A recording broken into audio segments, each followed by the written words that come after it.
One night, in the heart of the ocean's blackness, I screamed, not with despair, but with rage. The sound did not escape my lips, yet it echoed within me, shattering invisible chains. My body trembled as waves of energy surged through me. The immortality that once felt like a punishment now became my strength. The sea, which had held me prisoner for centuries, bent to my will. I was only 22 when I made the decision that would change everything. Love had blinded me long before I ever gave away my sight. He was the only light in my world, the only reason my heart kept beating. I thought love was worth any cost, worth any sacrifice, even the most painful one. When he asked for proof of my devotion, I didn't hesitate. I gave him my eyes, willingly, without fear, because I believed that love would protect me, that he would cherish me even in darkness. But I was wrong. The world turned into an endless shadow the moment I offered my eyes. At first, I told myself that blindness would not matter as long as I could still feel his presence, hear his voice, and know his love was near. Yet, once my eyes were gone, so was he. The very man I trusted, the very reason I made this sacrifice, vanished as if I had never existed.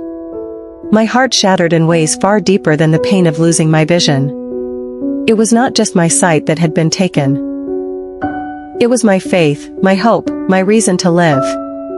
I stumbled through my days with trembling hands, touching walls, touching air, reaching for a future that no longer felt certain. People whispered when they saw me. They pitied me, called me foolish, cursed, even mad. But none of their words could cut as deep as the silence he left behind. The man I loved, the man for whom I gave my very eyes, had abandoned me to a life of eternal night. Still, I tried to believe that God had a plan, that there was meaning in my pain.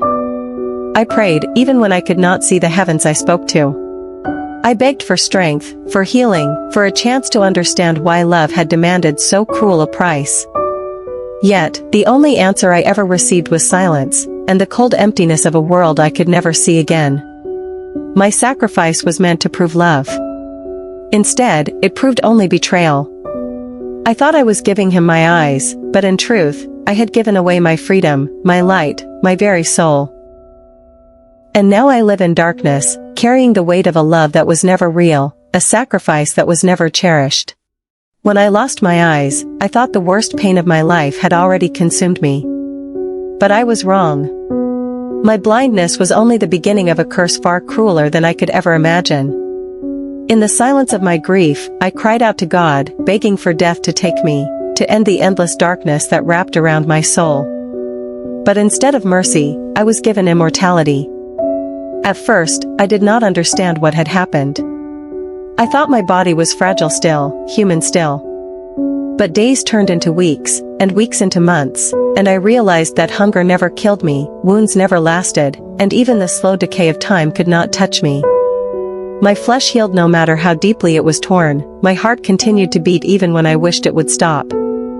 I had become eternal, yet empty, cursed to exist when all I longed for was release. Immortality was not a gift, it was a prison. Imagine a body that cannot die, yet feels every ounce of pain as though it were the first cut, the first burn, the first drowning breath. Every time the world tried to take me, I remained. I learned that I could not end myself, not with blade, not with fire, not even by throwing myself into the abyss. Death was forbidden to me, and the more I struggled, the heavier the chains of eternity pressed upon my soul. People came to fear me.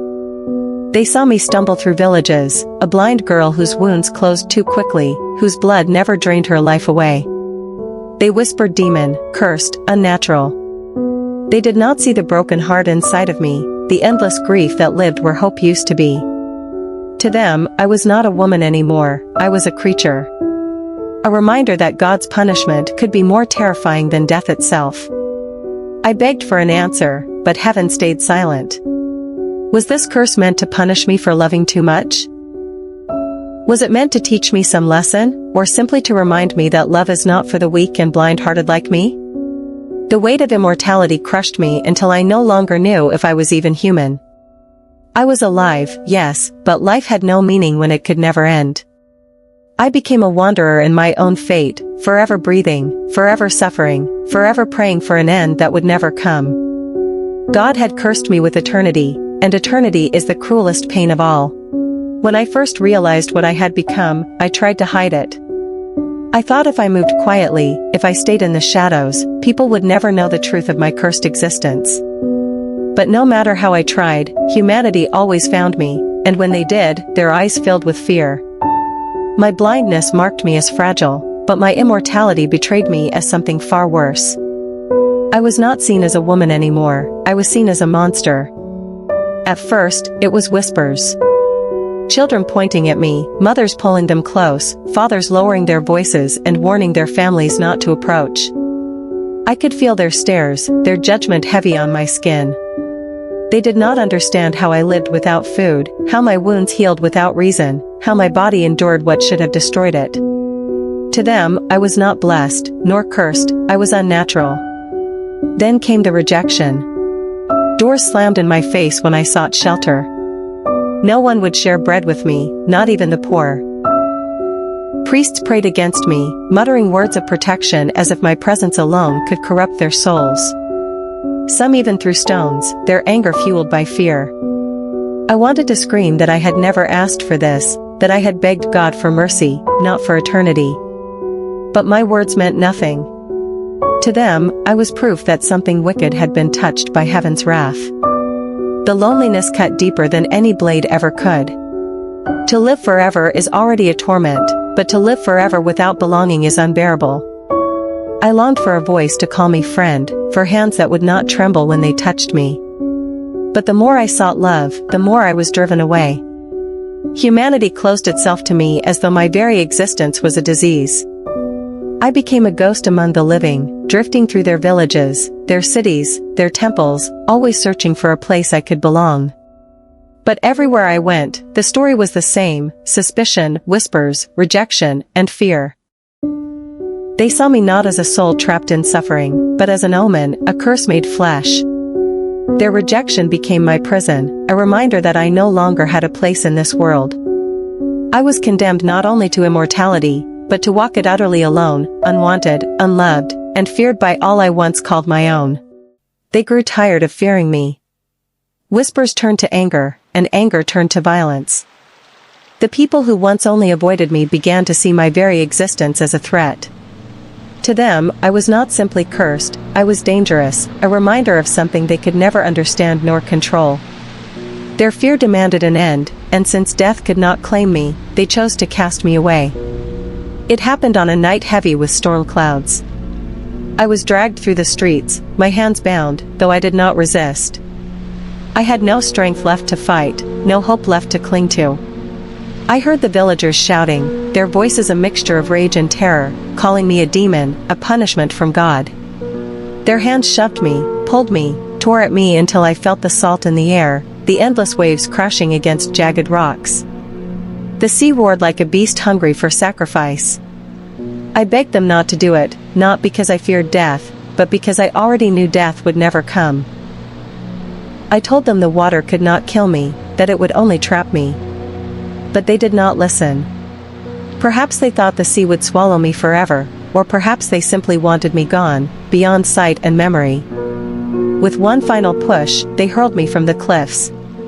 The wind tore at my hair, the salt burned my lips, and then the sea embraced me with a crushing cold. The waves pulled me down into their blackened depths, the weight of the ocean pressing into my chest until my lungs screamed. I struggled, I fought for breath, but no release came. I drowned, and yet I did not die. Every second beneath the water was agony. My chest burned, my body convulsed, but still I lived. My hands clawed through the darkness, my legs thrashed, but the sea showed no mercy. It held me in its depths, suffocating me again and again, only to let me feel the pain of survival. I could not rise to the surface. I could not sink into death. I was trapped in the space between, alive, but drowning forever.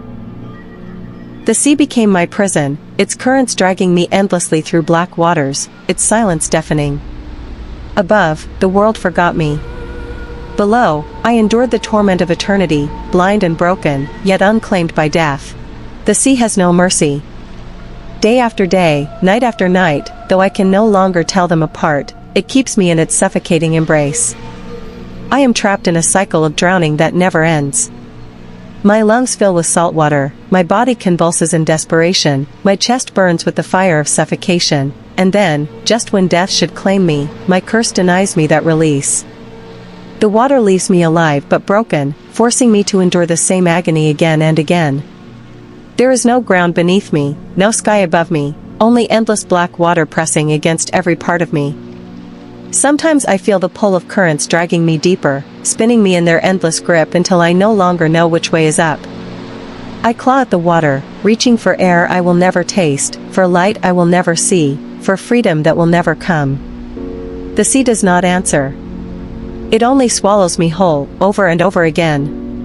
The pain is unbearable, but worse than the pain is the silence.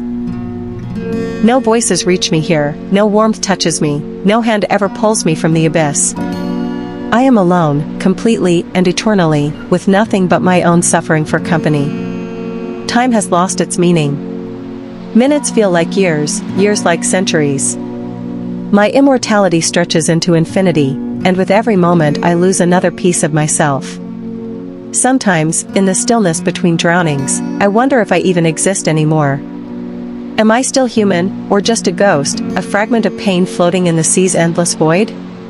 My body never dies, but my soul feels as though it has been shredded, scattered across the waves.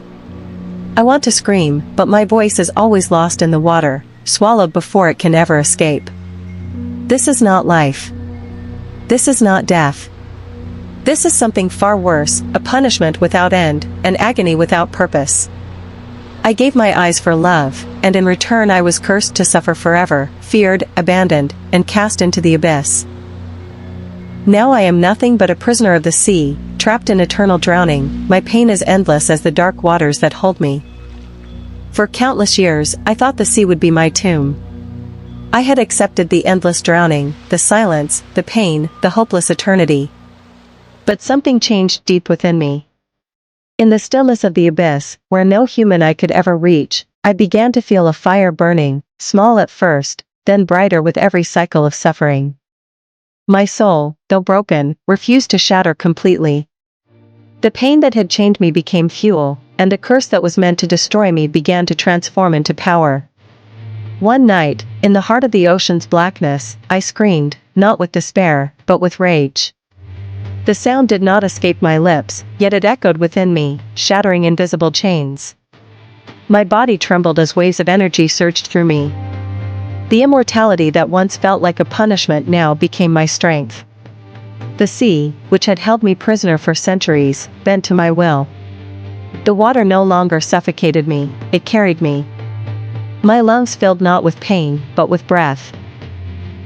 I rose through the waves, breaking the surface like a blade piercing the dark. When I returned to the world above, the villagers were no longer the same ones who had cast me away, but their descendants. Still, fear of me had been passed down through generations, and they whispered of the cursed woman who lived beneath the waves. This time I did not tremble before their fear. This time I stood tall. The same torn white dress clung to me, but now it flowed like the robes of a goddess. My eyes remained closed, yet I saw more clearly than ever, through the power gifted by my suffering. One by one, I faced those who carried hatred in their hearts. Not with cruelty, but with the force of justice. The sea rose at my command, winds bent to my voice, and the storms became my shield.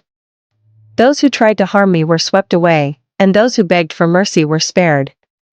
I was no longer a victim, no longer a girl abandoned for love, I had become something greater. In the end, I found peace not in revenge alone, but in freedom. The curse of immortality had been reshaped into a gift of power, and I chose to use it not only to punish but to protect. I was feared, yes, but I was also finally respected. And in that balance, I discovered the happiness that had been denied to me for so long. I was no longer trapped in eternal drowning. I had risen from the depths, reborn, and at last, I was free.